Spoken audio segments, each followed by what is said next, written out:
Hebreus 12, verso de número 5. Amados, a ênfase do versículo que quero compartilhar com você está no Hebreus, capítulo 12, verso de número 6. Porque o Senhor corrige o que o ama e o açoita a qualquer que recebe por filho. A palavra de Deus é um manual de ensinamento, como 2 Timóteo 3,16 diz, que toda a palavra, que toda ela é proveitosa para redarguir, para corrigir, para ensinar, para admoestar, para exortar, para trazer em nós um ensinamento e um fim proveitoso. Toda a palavra de Deus é um manual de ensinamento de Deus para conosco. Mas, infelizmente, muitas vezes nós, como filhos, não temos o real entendimento do que Deus tem reservado para as nossas vidas. Na verdade, não enxergamos muito bem e nem compreendemos de verdade aquilo que o Senhor tem ao nosso respeito. E às vezes interpretamos mal e não aceitamos aquilo que o Senhor reservou para nós. A prova disso é quando nós enxergamos na Bíblia, principalmente no Antigo Testamento, muitos personagens da Bíblia olhando para Deus como um Deus ruim, como um Deus mau, como um Deus carrasco, como Deus que penaliza, como Deus que faz, que amaldiçoa, como Deus que prejudica, como Deus que corrige, porque nós desobedecemos a sua palavra. A Bíblia inteira nos mostra o cuidado de Deus, o amor de Deus e a imutabilidade de Deus, porque Deus é um Deus imutável. Deus não muda, Deus sempre será o mesmo. Deus é o mesmo. Diz a Bíblia que Ele é o mesmo ontem, hoje e será eternamente o mesmo. Quer dizer, Deus Ele não mudou. O que muda é a maneira em que nós enxergamos a Ele. A prova está quando nós olhamos uma criança, e eu lembro isso dos meus filhos, ainda hoje, quando eles tentam desenhar, pegar um papel e desenhar a família, e descrever, aqui é o pai, aqui é a mãe, aqui é a irmã, aqui é o cachorro de estimação. Por mais que eles pegam aquela caneta e tentam descrever o desenho, e como criança a gente vê que na verdade não tem nada a ver. Mais que ele fala aqui é o pai, a mãe, aqui é você, aqui é a irmã, a gente olha para aquele desenho e percebe que na verdade aquele desenho não descreve a característica da família. Por mais que ainda exista talentos pela criança, pela simplicidade dela, muitas vezes ela faz a perna um risquinho, um tracinho, os bracinhos um tracinho, a cabeça uma bolinha. Quer dizer, não diferencia nada de uma pessoa dizer, olha, esse aqui é o fulano de tal. Esse aqui, olhando por este desenho, dá para saber que esse aqui é tal pessoa. Não, a gente não consegue ver diferença. Aliás, a gente vê um monte de rabisco. Mas a criança, ela desenha conforme a sua capacidade também de desenho.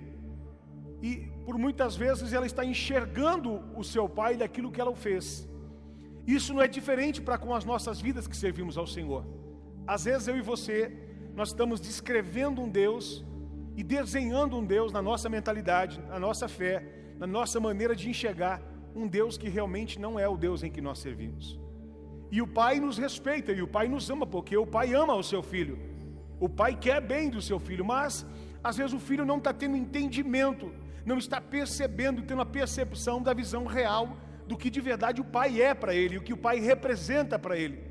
Mas na sua limitação, na sua finitude, na sua pequenez, ele enxerga ali as qualidades naquele desenho tão simples, naquele rabisco que não tem muito a ver.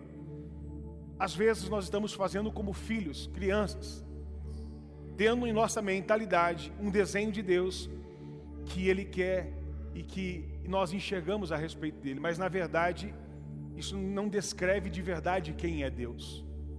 Se eu disser para cada um de nós, ainda adultos, não crianças, desenhar aqui numa folha, for entregue uma folha a cada um de nós, desenhe o que representa Deus para você, como você enxergaria Deus, como você vê Deus. Algumas pessoas, isso em cursos de teologia, muitas vezes há essa lição, essa matéria que é colocada para que algumas pessoas tenham entendimento e ampliem um pouco mais da visão de pensar o que é Deus. E eu lembro um discurso teológico, o professor passou uma folha e cada um falou, tenta descrever a maneira que você entende Deus. Algumas pessoas colocavam lá e desenhavam, porque não eram muito bons desenhistas, mas faziam planetas e o universo. Dizia assim, Deus para mim representa tudo isso. Outros colocavam fontes de água, outros colocavam uma coisa enorme, grandiosa. Cada um tinha uma maneira de enxergar a Deus. Essa é a verdade. E é a pura realidade. Deus é tão grande, é tão poderoso, que Ele se revela a cada um de nós de uma forma diferente.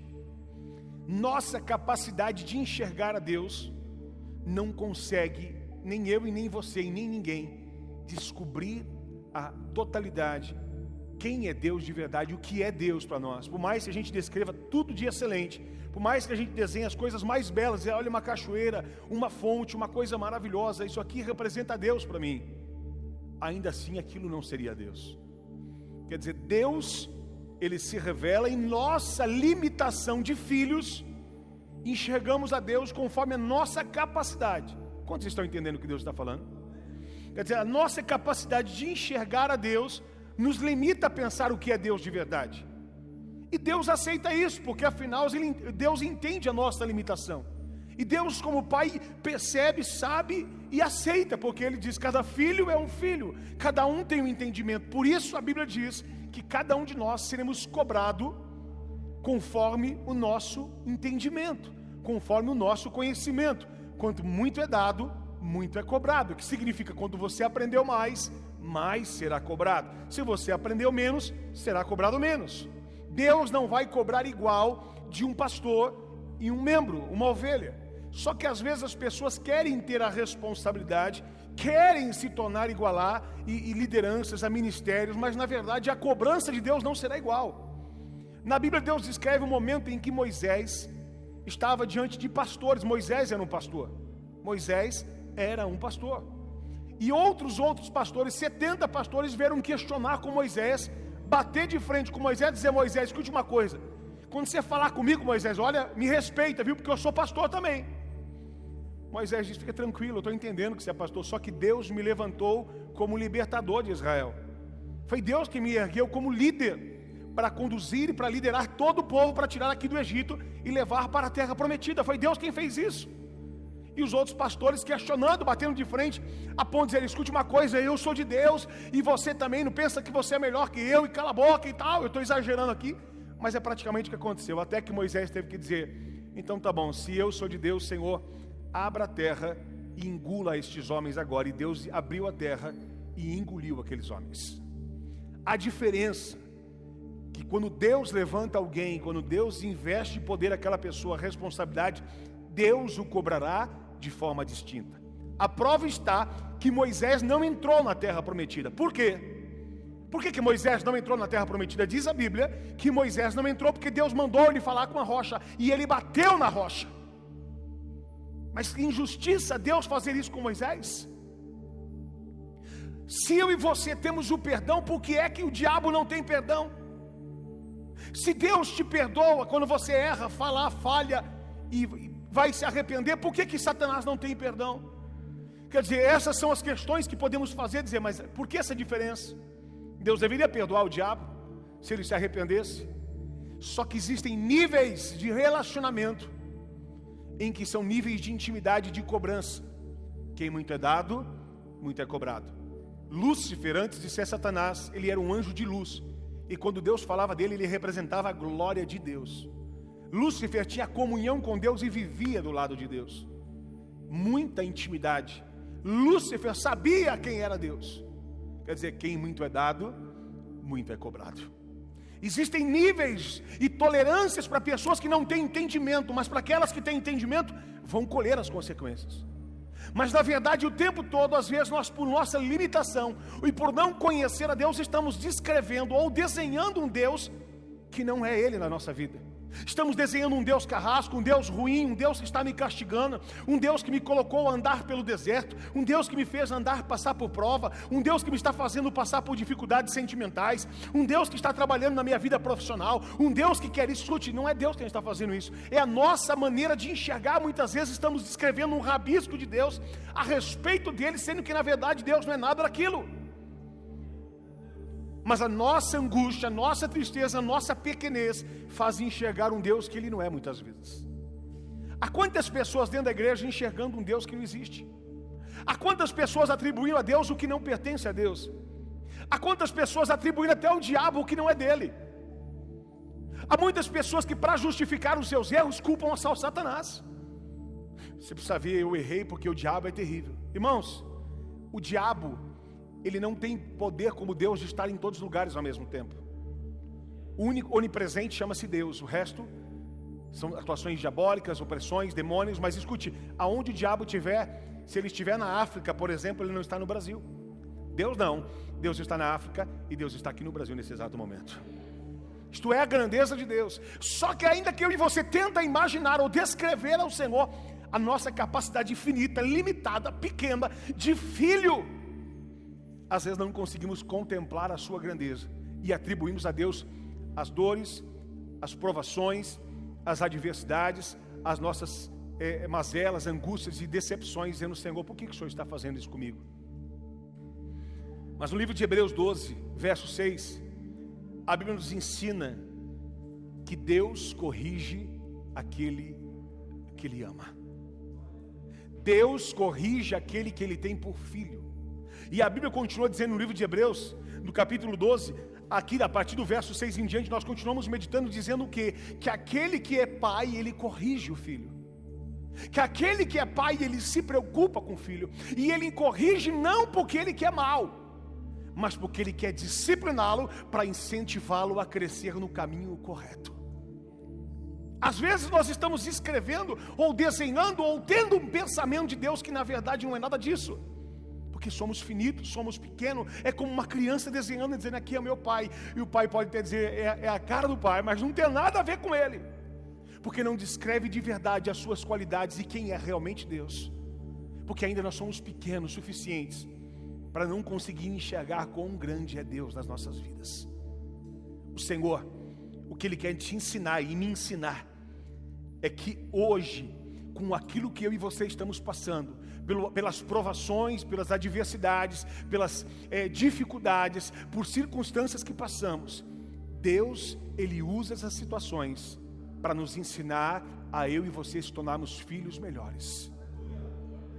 Não porque Ele quer mal, não porque Ele quer te penalizar, mas porque Ele quer te instruir, porque Ele quer te enviar, porque Ele quer te capacitar, porque Ele quer que você enxergue a glória dEle sobre a sua vida. Ele quer que você entenda, que você receba. E aquele que tem Ele por Deus como seu Pai, Ele recebe a sua repreensão, Ele aceita a sua correção, e Ele diz: Pai, obrigado, porque o Senhor está me ensinando a andar num caminho de vitória. O Senhor está me corrigindo porque o Senhor quer o meu bem. O Senhor está me disciplinando porque o Senhor tem o melhor para a minha vida. O Senhor está me orientando porque o Senhor tem algo preparado para mim. O Senhor não mudou. O diabo veio matar, roubar e destruir, mas o Senhor veio trazer vida, e vida com abundância para mim e para você.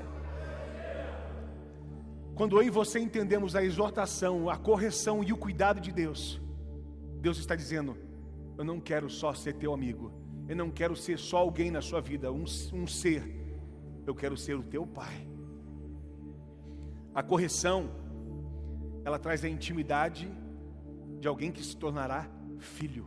A Bíblia diz que aquele que não recebe a correção é como um bastardo, é como que alguém que não entende que o seu pai está ensinando e corrigindo, porque ele está enviando para um futuro promissor de vitória. O seu pai está enviando você para um lugar de preparo, de capacitação. Ele está fazendo como na aljava dele, aquele cesto onde as suas flechas estão, tirando as suas flechas, que somos nós, e dizendo: se prepara. Talvez a sensação que temos é que estamos sendo levados para trás às vezes. Talvez a sensação que temos é que estamos sendo, em vez de avançar, estamos retrocedendo. Algumas pessoas não compreendem o que estão passando na sua vida emocional. Algumas pessoas não compreendem o que estão passando na sua vida profissional. Algumas pessoas não compreendem o que estão passando na sua vida afetiva, ministerial. Elas muitas vezes sentem como se estivesse patinando ou não saindo do lugar. Além disso, indo para trás. Às vezes, escute uma coisa, quando o pai está lhe enviando um filho, às vezes o pai é necessário que ele corrige e ele puxa o filho próximo dele, ele trai o filho dele para trás, para que ele possa disparar com uma flecha. A flecha é um instrumento que, para ser lançada, ela precisa trazer atrás, para que depois ela vá adiante. O Senhor está dizendo: você não está retrocedendo, você está sendo esticado para ser lançado no alvo. O Senhor está preparando você para que você atinja o alvo. O Senhor está preparando você para que você chegue mais longe. O Senhor está preparando você para que você vá aonde você jamais imaginou, aonde os seus olhos não conseguiram ver, aonde os seus ouvidos não conseguiram ouvir. O Senhor diz: se prepara. Talvez a sensação de estar recuando não está sendo recuado, você está sendo lançado pela flecha, pelo arco do Senhor, no alvo em que Ele vai te enviar. Mas às vezes eu e você, como filhos, temos a percepção errada de Deus e atribuímos ao Senhor a responsabilidade, na verdade, daquilo que Ele não é para as nossas vidas. Nós precisamos entender que esse Deus, Ele nos prova para manifestar o seu amor para conosco, para trazer o laço de pai e filho. Mas às vezes nós não sabemos passar por esse processo, aonde agimos como bastardos, como os filhos rebeldes. E a Bíblia diz que o que faz se tornar filho de Deus é a obediência à sua palavra. Os que me amam obedecem os meus mandamentos. Aí a gente entra na igreja, ergue a mão para o alto, canta o louvor mais lindo e diz: Senhor, eu te amo. E o Senhor diz: você obedece os meus mandamentos? Você diz: não, Senhor, mas eu te adoro. O Senhor diz: então você não me adora e nem me ama, porque quem me ama obedece os meus mandamentos. Perceba que o relacionamento de filho e pai está linkado à obediência, à correção, ao ensinamento. Se não houver ensinamento, se não houver correção, não tem aliança, não tem nível de paternidade de filho, não tem comunhão entre pai e filho. A Bíblia diz que é nessa correção aonde manifesta a aliança de Deus. Deus não está te punindo, Deus não está te querendo o teu mal. Deus está dizendo: eu estou te preparando para você vá distante, para que você vá longe, para que você esteja apto para suportar as provações e lutas da sua vida. Olha para o seu irmão e diga: o Senhor está te preparando para te enviar como uma flecha. Diga: no lugar certo, em nome de Jesus. Quantos creem nisso? Diga glória a Deus. Quando eu e você temos a percepção e enxergamos de verdade quem é o Senhor, nós não temos medo, porque nós sabemos que o nosso Deus não nos abandona. Sabe por que o nosso Deus não nos abandona? Porque o nosso Deus, Ele é como um guarda seguro em todo o tempo, em que está de olho nos nossos passos, em que está olhando as nossas vidas e que de verdade está acompanhando o que nós estamos fazendo. Amados, este Deus é o Deus que por muitas vezes está olhando para você e para mim, está dizendo: filho, eu sei que muitas vezes você patinou ali, você errou, mas o Senhor diz: o guarda de Sião não dorme e não toscaneja. Ele está acordado 24 horas para te guardar, para te proteger, para te conduzir, para te levantar, para levantar e erguer você a vivenciar o extraordinário de Deus sobre a sua vida. Mas às vezes nós temos a sensação que Deus nos deixou sozinhos, que Deus nos largou, ou que Deus nos abandonou, ou que Deus não está nos ouvindo. Quantas vezes você já ouviu alguém dizer: Deus não está me ouvindo, eu tenho orado e Deus não tem me ouvido mais? Será que Deus se esqueceu de mim? Será que Deus me abandonou? Será que Deus me desamparou? Porque eu estou passando por um processo, pastor, que é uma luta terrível, só Deus e eu sabemos. Deus, eu acho que Ele não escuta mais a minha oração. Deus, eu acho que Ele me largou sozinho. O Senhor não está dizendo: eu estou preparando o caminho, eu estou conduzindo você, estou te treinando, eu estou esticando a flecha, o arco, para que você seja disparado. E a sensação que temos é que estamos retrocedendo, que estamos voltando. Deus está dizendo: não, se prepara, porque o Senhor vai te lançar, se prepara, porque o Senhor vai te enviar, se prepara, porque o Senhor vai fazer você alcançar o alvo. Quando eu e você menos esperarmos, nós vamos estar atingindo um lugar onde nós jamais imaginávamos chegar. Entenda uma coisa: imagina a flecha quando ela é lançada, em pouco tempo ela chega assim no alvo, em pouco tempo ela chega assim naquele lugar. Às vezes eu e você pensamos: Senhor, quanto tempo ainda vai demorar para me atingir aquilo que eu queria? Quanto tempo o Senhor vai demorar? O Senhor diz, fique tranquilo, porque Deus está mirando a flecha onde vai lançar, e no tempo certo o Senhor vai confirmar a promessa de Deus sobre a sua vida. Você vai atingir, você vai chegar, você vai alcançar, porque você vai alcançar o prêmio da vocação em Cristo, você vai atingir o alvo, e você vai vivenciar o extraordinário de Deus, porque o seu Deus não dorme, Ele não te abandona. Por mais que a sensação que eu e você tenha que estamos sozinhos, o Senhor diz, eu estou cuidando de você, eu estou guardando você, eu estou protegendo você, porque eu sou o teu Pai, eu sou o teu amigo, eu sou o teu Redentor, eu sou o seu Senhor. Se você quer nisso, levante a sua mão e diga glória a Deus. Aleluia. Salmo 121, se você puder abrir comigo, faça isso em nome de Jesus. Salmo 121 diz a palavra de Deus, olha que coisa tremenda. Esse é o Deus em que nós servimos, esse é o Senhor em que nós confiamos, é o Deus em que nós podemos adorá-lo, em que nós podemos glorificá-lo, em que nós podemos exaltá-lo. Esse é o Deus em que nós temos que crer, é o Deus que não nos abandona, é o Deus que não nos larga, é o Deus que o tempo todo está de olho em mim e em você. Olha o que diz a Bíblia, Salmo 121, olha que coisa tremenda, verso de número 3, diz a Bíblia, não deixará vacilar o teu pé, aquele que te guarda, não toscanejará, eis que não toscanejará, e nem dormirá o guarda de Israel. Aquele que te guarda. Às vezes eu e você estamos tendo a sensação que estamos abandonados, que estamos passando por provações e por decepções, e não estamos compreendendo que Deus está nos tratando como Pai, que Deus está preocupado em nos forjar, em nos formar, e nos dar um formato de um filho preparado, apto, alguém que está capaz de suportar provações. Mas às vezes estamos sentindo como largados, como abandonados. Mas olha o que o Senhor diz, não deixará vacilar o teu pé, aquele que te guarda.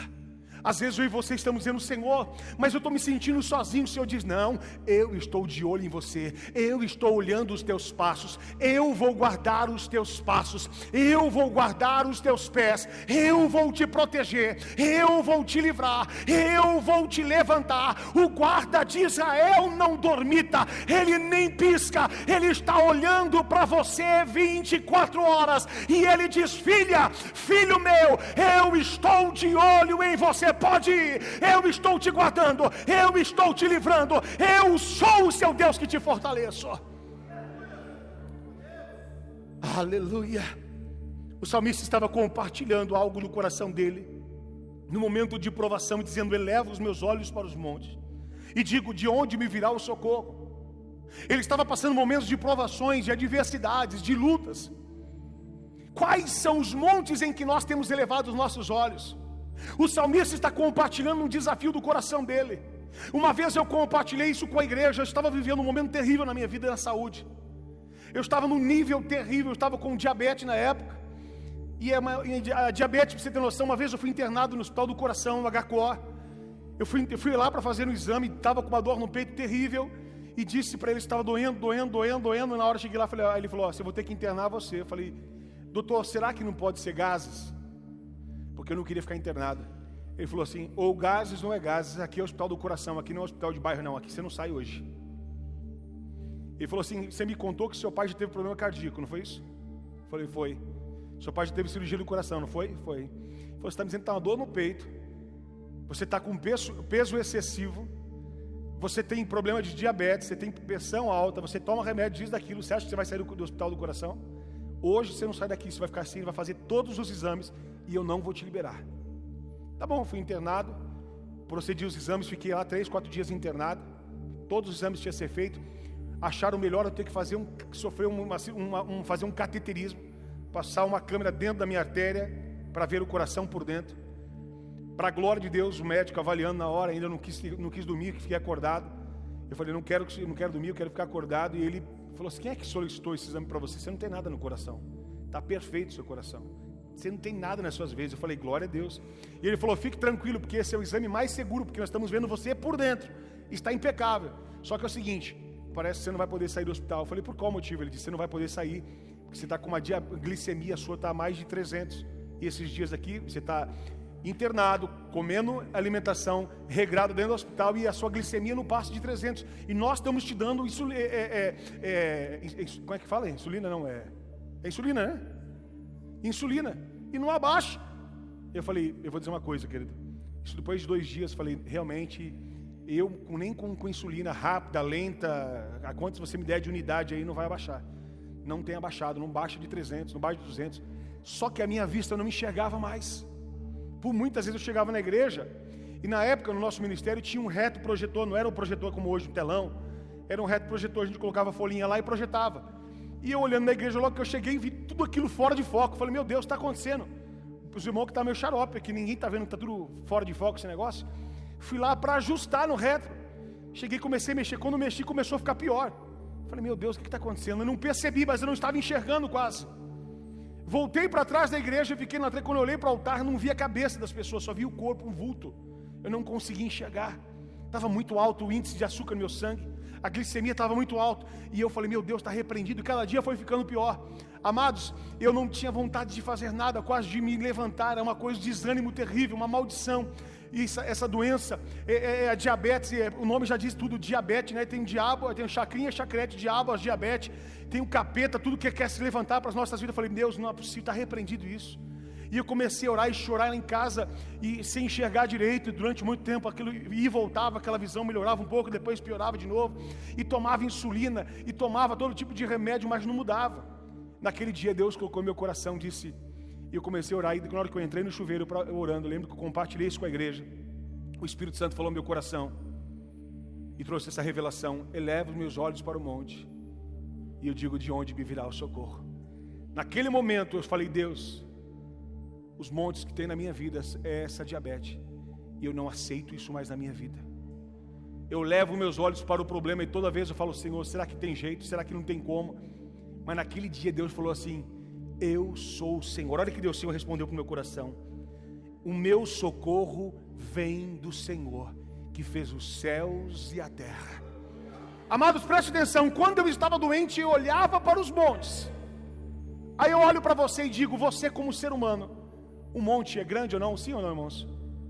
O monte é grande, sim ou não, queridos?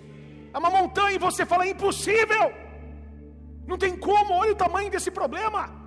Olha o tamanho dessa montanha, olha o tamanho dessa diversidade. Às vezes nós estamos olhando como se Deus tivesse nos amparado.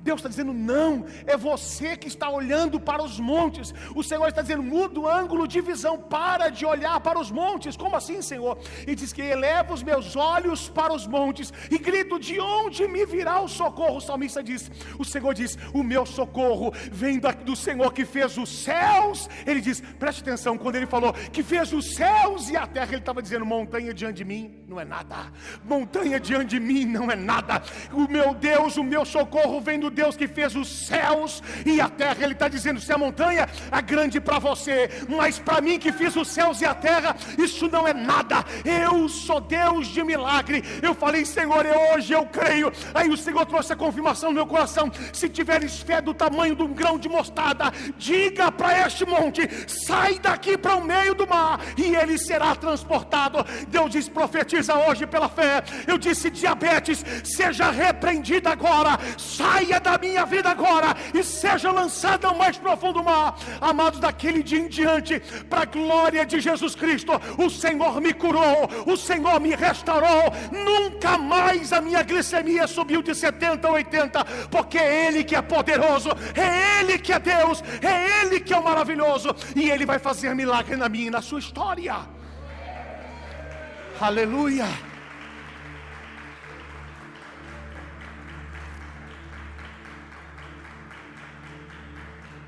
Eu comecei a chorar, mas com uma palavra rema viva, Deus dizendo para você, é grande, né? E aí vinha no meu coração, porque eu lembro que quando eu estava buscando os medicamentos, um dos medicamentos que eu tinha era como uma caneta. Quem sabe usa esse remédio sabe o que eu estou dizendo. Ela tem as unidades na própria caneta, você vai mexendo nela e coloca quantas unidades necessárias. Ela para aplicação, para que ela seja rápida, para que você vai comer um doce, comer uma comida, alguma coisa, subiu muito, você vai lá e aplica, para que seja baixa a dose de glicemia, de açúcar do seu sangue.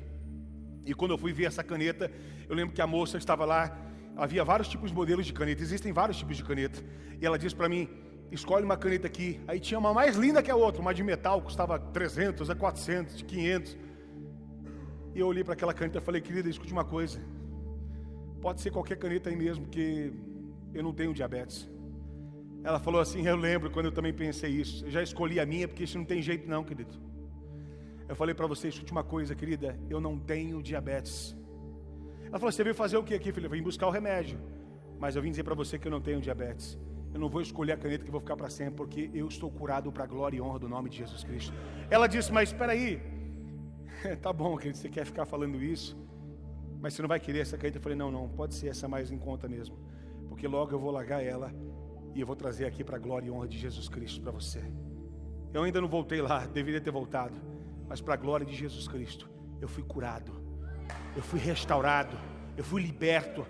Escute uma coisa, queridos, eu não via, não enxergava, mas eu não conseguia ver, eu não conseguia perceber. As minhas pernas eram amortecidas, eu não sentia minhas pernas do joelho para baixo, devido ao nível de açúcar, de glicose no sangue. Mas eu vou dizer uma coisa: o meu Redentor ainda ele vive. O meu Deus não é: ai pastor, mas a montanha, mas a prova é grande, mas a luta é grande. O Senhor diz: filho, eu estou trabalhando no seu caráter, eu estou te treinando, eu estou vendo a tua confiança em mim, mas eu não dormi não, eu estou acordado. Eu estou vendo a tua luta, eu estou vendo a tua dificuldade. Mas você diz: Senhor, releva os meus olhos para os montes. Qual que é o monte? Qual que é a doença? Qual que é o problema? Qual que é o desemprego? Qual que é o problema financeiro?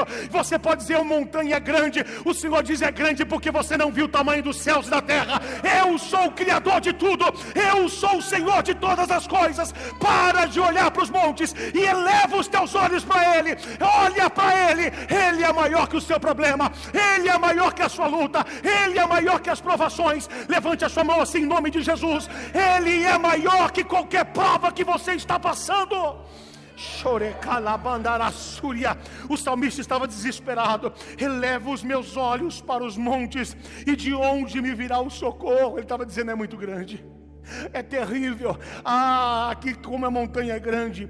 E aí ele continua: o meu socorro vem do Senhor, que fez os céus e a terra. O que é uma montanha para quem fez os céus e a terra? O que é uma montanha para quem fez os céus, o universo, a terra? O que é este problema para o Deus Criador de todas as coisas? O que é essa luta que você entrou aqui hoje? Qual que é esse problema? Olha para esse problema que parecia grande. O Senhor está dizendo: agora vai ficar pequeno para esse problema, porque quem tiver fé do tamanho de um grão de mostarda, diga para este monte: sai daqui e vai para o meio do mar, e o Senhor vai transportar, e o Senhor vai arrancar, e o Senhor vai tirar. Sabe por quê? Porque o milagre vai acontecer na tua história, o milagre vai acontecer na sua vida. Eu vejo montanhas sendo removidas, eu vejo montanhas sendo removidas. Quem crê, levante a mão. Eu vejo doenças saindo, eu vejo maldições indo embora, eu vejo portas se abrindo, eu vejo a glória de Deus se cumprindo, eu vejo o extraordinário. Sabe por quê? Porque eu olho pelos olhos da fé, eu vejo pelos olhos da fé. O seu Redentor vive, o seu Pai está de olho, o seu Pai está te ensinando, o seu Pai é com você por onde você anda. Às vezes eu e você estamos pensando: meu Deus, isso é impossível. Isto é impossível para nós, mas para Ele, eu vou dizer, não há nada que é impossível. Tudo é possível àquele que crê. Tudo é possível àquele que crê. Eu vou dizer, eu não tinha diabetes, eu tinha triglicéridos, colesterol, pressão alta, tinha problema de tireoide, tinha problema do ferro, do cão, e Deus me curou de tudo, porque Ele é Deus, porque Ele é Deus, porque Ele é Deus. Eu vou dizer, tu vai aposentar a caneta, tu vai aposentar a insulina, tu vai aposentar os remédios, porque a glória de Deus vai se manifestar sobre a tua casa, a glória de Deus vai se manifestar sobre a sua vida. Ele não mudou, Ele ainda é Deus, Ele ainda é Deus, aleluia.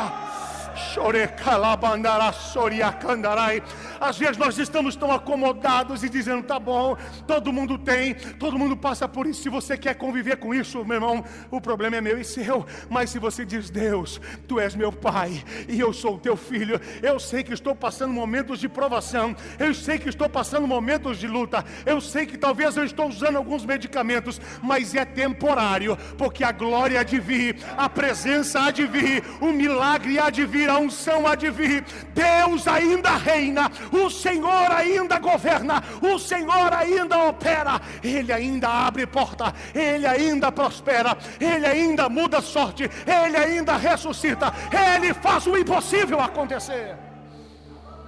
Ele é Pai, e o Pai tem o melhor para o seu filho.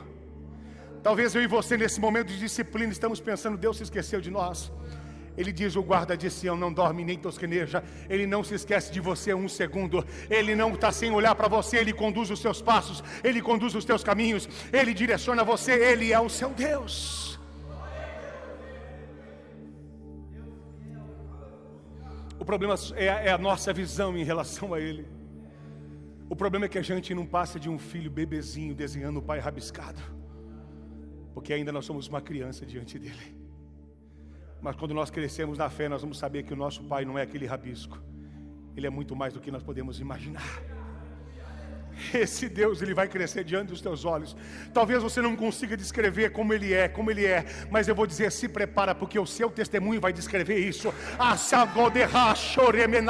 O seu milagre vai descrever isso. As pessoas vão ver isso acontecer na sua vida. Ela já tinha visto ali, doente, ali quebrado, vai adorar a Deus, vai para a igreja, desempregado, lascado, arrebentado, mas elas vão ver a glória de Deus sobre a tua história. Quando alguém voltar e dizer, olha, eu também um dia era assim, mas eu tive que me acostumar a viver com essa doença, você vai dizer, eu não vou me acostumar, eu não vou aceitar, eu não vou continuar, porque a minha vida pertence ao Senhor dos Exércitos, e sobre a minha vida, a glória está sobre a minha casa, a presença de Deus está sobre a minha casa. É um tempo de treinamento, é um tempo de correção, é um tempo de ensinamento, mas essa doença não é para a morte, é para a glória de Deus. Lázaro passou por provações, Lázaro ficou doente, Lázaro teve a enfermidade que o levou à morte, mas aquela enfermidade não era para a morte, era para a glória de Deus. Quando o Senhor chegou em Betânia, Marta e Maria, amigas de Jesus, a quem os receberam na sua casa, disseram, Senhor, isso é hora de chegar? Já faz 4 dias que ele está morto. Quando eu mandei chamar, ele estava doente, já morreu faz 4 dias, já enterramos. Isso não é hora de chegar. Jesus diz, eu não chego na hora atrasada, eu chego na hora certa. Talvez para você se diz, pastor, não tem jeito, já morreu, já azedou, já estragou, já perdi. Se eu diz, você que pensa, só mostre onde é que está o teu sonho, tira a pedra. Tire a pedra, onde é que você enterrou? Onde o Senhor não está enterrado? Tira aí a pedra. Mas Senhor, que esse aí que vai ressuscitar não pode nem tirar a pedra. Ele diz, não, Deus não tira aquilo que você pode tirar, Deus não põe a mão onde você pode pôr. Foi você que pôs a pedra, então tira, porque o impossível Ele vai fazer acontecer na tua história. Quando Jesus disse, não tire a pedra, tiraram a pedra. Acho que os discípulos, os outros estavam olhando lá e disseram, espera aí, nem tirar a pedra Ele pode. Chegou atrasado faz 4 dias. Jesus disse, fique tranquilo, porque quem chegou aqui chama-se ressurreição e vida. Ele diz, quem está falando aqui, eu sou a ressurreição e a vida. Ela disse, eu sei, Senhor, que Ele há de ressuscitar nos últimos dias. Ele diz, eu estou falando hoje, quem crer em mim, mesmo que esteja morto, viverá. Tu morreu, mas se tem fé ainda do tamanho do grão de mostarda, vai ressuscitar hoje em nome de Jesus Cristo. Ela diz, você, Marta, não crê, Maria, você também não crê, mas tem um defunto que está enterrado atrás desse túmulo, que ele morto ainda ele crê que ele pode ressuscitar. Você viva não tem fé, mas tem um morto que tem fé, e eu vou dizer, é pela fé de Lázaro, porque mesmo aquele que estiver morto crê em mim, ressuscitará. Lázaro, vem para fora. E a Bíblia diz que ele enfaixado, ele chega a se transportado pela palavra, de pé no túmulo na frente. Ele disse, agora desate ele. Jesus não tira a faixa, porque a faixa você pôs. Quem põe a faixa tira. Ele só faz o que é impossível, possível você faz. Jesus vai ressuscitar milagres hoje. Preste atenção, Lázaro morreu? Sim ou não, irmãos? Morreu. Lázaro estava doente? Sim, estava doente. Jesus não só ressuscitou a Lázaro, porque se Lázaro continuasse doente com a doença de morte, ele ia ressuscitar e ia morrer de novo. Jesus não só ressuscitou, Ele ressuscitou e Ele curou a enfermidade que estava sobre Ele. Jesus está dizendo: quando eu vim, vai ser para fazer o completo na sua história. Quando eu agir, vai ser para ser o completo na sua vida. Tu está olhando tantas provações, tu está vendo tantas adversidades, mas Ele está dizendo: é o papai trabalhando, ensinando o filhinho a crescer. É o papai trabalhando, ensinando você a aprender. E entenda uma coisa: Ele não está dormindo, Ele está acordado. E se você crê nisso, Ele vai agir na sua vida hoje, em nome de Jesus. Há algumas pessoas que às vezes elas vão para a igreja com a mentalidade de ficar assistindo, achando que é teatro. Olha, deixa eu ver como que vai ser hoje. E por esse motivo você não ativa a sua fé. Você tem que entender que aqui não é um lugar de entretenimento. Aqui não é lugar para você ouvir o que você quer ouvir. Aqui é lugar de filho para ser corrigido e ser exortado e admoestado, para você aprender a ter relacionamento com o pai. O pai está dizendo: filha, filho, estou te ensinando, eu estou te corrigindo, porque eu quero te enviar como flecha no alvo. Eu quero te colocar no lugar certo. Eu quero que você viva o extraordinário. Aí algumas pessoas que limitam o poder de Deus dizem: não é necessário gritar. E eu digo para você: é necessário ficar de boca fechada? Se você tem fé para ficar de boca fechada, você tem que poder fé para ficar de boca aberta também. Depende. Você precisa crer da mesma forma para fazer o extremo ou deixar de fazer o extremo. Deus está dizendo: entenda uma coisa, seja livre para adorar a Deus. Talvez você abra a boca para gritar gol para a seleção, mas não abre a boca para dar um glória a Deus, para Deus que é poderoso. A sua seleção está nos céus. Aleluias! Alabachore candaramanaragácia.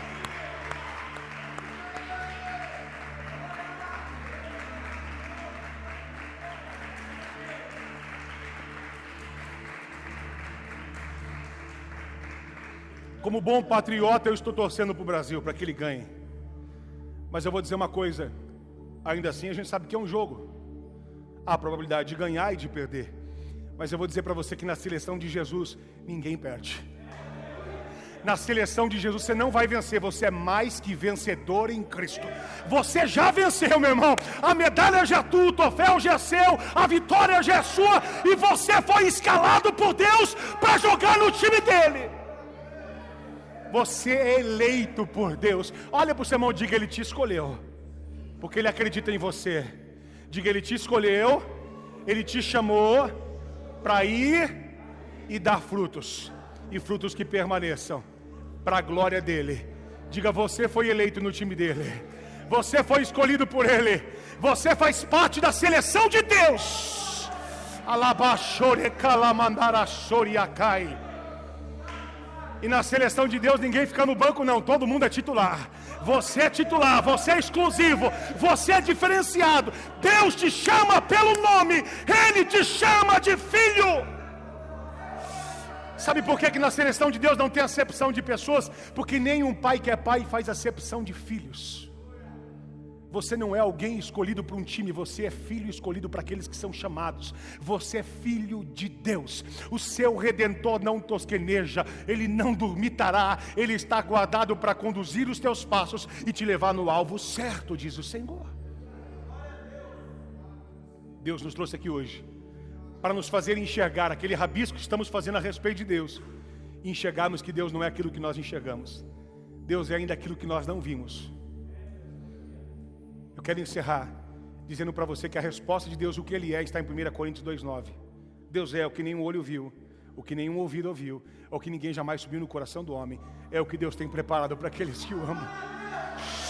Ele é algo inexplicável, Ele é algo extra. Ainda que você tenta enxergar: pastor, eu tive uma visão, coisa mais linda, a cachoeira mais linda, bela, aí eu vi as cataratas, eu vi a glória, eu vi a unção. O Senhor diz: não, nenhum olho viu, nenhum ouvido ouviu. Aí eu vi a canção mais bela, eu vi a coisa mais maravilhosa, aí eu senti algo no meu coração tão maravilhoso. O Senhor diz: não, nem olho viu, nem ouvido ouviu, nem jamais subiu no seu coração. É as coisas que Deus preparou para aqueles que o amam. Você é amado de Deus, você é filha de Deus, você é filho, você é escolhido, você é escolhida. Acredite nisso. Aquilo que está reservado para você é maior do que você desenha, é maior do que você pensa. Você é um filho pequenininho que ainda não sabe quanto Ele tem para você, mas o que Deus tem para você é muito maior, é muito melhor, é muito mais do que você imagina.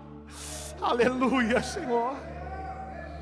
Com seus olhos fechados, em nome de Jesus Cristo, O Espírito Santo de Deus, Ele quer que você receba em nome de Jesus este ensinamento de Deus. Talvez o processo que você está passando, talvez essa diabetes, talvez essa doença, talvez essa enfermidade, talvez essa seta, não é para te matar, é para te ensinar, é para que a glória de Deus se estabeleça sobre a sua vida, é para que você um dia suba aqui no altar e diga: Deus me curou, Deus me transformou, Deus me prosperou, Deus mudou minha vida, Deus mudou o meu chamado, Deus mudou o meu coração, Ele me transformou, porque Ele é Deus, é o Senhor quem fez isso, é o Senhor quem faz isso. Este momento é para que seja de testemunho. Lázaro morreu, mas o Senhor diz: esta enfermidade não é para a morte, é para a glória de Deus, é para a glória de Deus. O que você está vivendo não é para vergonha, não é para destruição,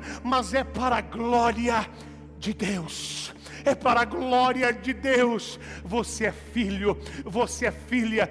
Pai não abandona filho, pai não larga filho, pai não se esquece do filho. Mas ainda se a mãe viesse esquecer de você, diz o Senhor: eu jamais me esquecerei de ti, eu jamais te abandonarei.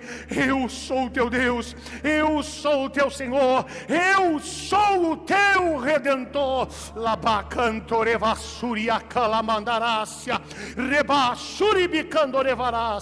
O Senhor diz para você: eu não durmo, eu não tosquenejo, eu não me esqueço de você. Eu sou o teu Deus, eu sou o teu Senhor, eu sou o teu ajudador. Entenda que isso que você está passando vai virar testemunho. Se você entrou aqui para crer, isso que você está passando vai virar testemunho, vai virar testemunho. Você vai testemunhar, você vai glorificar, você vai bendizer, você vai adorar, você vai exaltar, porque o nome dele vai ser glorificado na sua vida. Em nome de Jesus, em nome de Jesus, em nome de Jesus. Você precisa crer, você precisa confiar, você precisa acreditar, você precisa mergulhar e mudar o seu ângulo de visão. Para de olhar para as montanhas, para de olhar para os problemas, para de olhar para as situações que são grandes. Maior é o seu Deus, maior é o seu Senhor, Ele é maior. O nosso Deus é maior, o nosso Deus é melhor, o nosso Deus é poderoso. É você e Ele, é você e Ele que precisa compreender, é você e Ele que precisa entender a grandeza desse Deus sobre a sua vida. Você precisa compreender que esse Deus não te abandona, que tudo isso é trabalhar de Deus, na sua confiança de filho, de filha, de escolhido de Deus, para viver o extraordinário do Senhor acontecer na sua vida.